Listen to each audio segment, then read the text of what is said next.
Hi, my name is Glenn, and behind me is just a small tribute of some collector stuff I have. More so, there's a little area that I have set up as a tribute to Ron Sweed, the Ghoul, a horror movie host that I loved when I was a kid and followed right up until his passing, 2019, April 1st. It was a sad day for all Ghoul fans, most definitely. He still did the character right up until he had a heart attack prior to New Year's 2019. But complications, he ended up passing away, sadly. So, anyways, I'll show you a few things that I just collected. They're nothing like a wow factor, but to me they mean a lot. Um, I'm going to use a flashlight because my room's a little bit dark here, just to kind of show some things. So first, the classic Ghoul T-shirts. I've got a few of them, three I think, and they've been bought over the quite a few years ago. But this one here in the corner I bought recently, just after he passed away, and it's the classic Ghoul semi gray shirt with the blue Ghoul on. I was in a 60s tribute band for 5 years, and I used to wear this one on stage as tribute to the Ghoul from time to time. His music was that he used on the show was totally influential to me, and I spent a good year researching some of the music used on the show, and end up made a whole collection of 50 plus songs that I play in the car constantly. Um, we have this Ghoul picture here in the blue. My wife actually did that all up for me. She knows I'm a big fan. So that was a birthday gift from her. This is some of his classic skits that he released on DVD, and the quality is horrible in true Ghoul fashion, and I love it. He would have called it the golden garbage. Over here, some of the movies, like Them, Beast from 20,000 Fathoms, that I first saw on his show, and became a huge fan of this genre of movie. Um, Along with many others like Godzilla and House on Haunted Hill, which brings me to this little skeleton. That's my little tribute to House on Haunted Hill. I heard it was one of Ron Sweed's favorite horror movies, and it's definitely one of mine. Little rubber chicken here. I saw that on the Ghoul show in the early days. Some movie horror hosts have copied that, but he was the original in my book. Before he switched over to beating up Froggy on every episode. Up here, I'm going to use the light a little bit. I've got a little Ghoul figurine that I've ordered. There's another one I want to get. There's a Ghoul magnet that they're standing on. Ghoul fly swatter. Only the Ghoul would come up with a Ghoul fly swatter. Gotta love that. The Ghoul scrapbook was out a number of years ago. Lots of info on his beginnings in that book. And it's done cheesy, just like a show, which is awesome. Up in the corner, some Ghoul stickers. They actually run all the way down.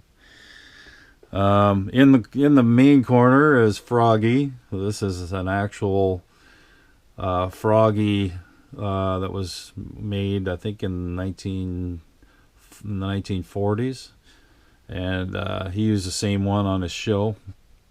Um, uh, and did everything to that frog. It ended up being his nemesis.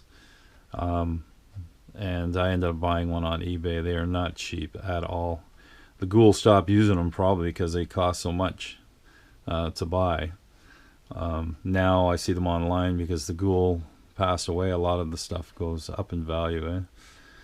Long time ago, I ordered this blinking Ghoul light. That's the smaller one there, and obviously there's classic Ghoul badges. And also I got the address to where you buy all the Ghoul stuff. Basically, Ghoul headquarters, Kniff, which is Fink spelt backwards. If you can see that, I get a little bit closer. I've got a Topo Gigio mouse that I've had since I was a little kid, and I just thought it worked perfect for Ghoul props, because Ghoul used to have just really corny, cool, abstract stuff on his show. Obviously, I got classic photos of the Ghoul. There's one in the back here of a set from the 70s, I believe. And deep in the corner, because he was a huge Beatles fan, I've got a picture of John Lennon. I'm going to kind of move the light, because I know he loved John Lennon. He even met John Lennon when he was a kid. Over here we have the Aurora models, monster models. I've owned the whole collection, but I just have a few set up in this particular area. And he used to blow these things up on the show with firecrackers all the time. And loved it. I'm a sci-fi movie buff, but more for the cheesy stuff. And let's see, Beatles related, like I say, the Ghoul was a Beatles fan, so I've got some Beatles cards there, and the Magical Mystery Tour bus. These two models are basically models from the same time the Ghoul was famous. He got me into building models, and as soon as I saw him on the show blowing them up, I went out and bought them. We blew up a few when we were kids, but most of the time we kept them, and I still have them to this day. I'm kind of glad I didn't blow them up.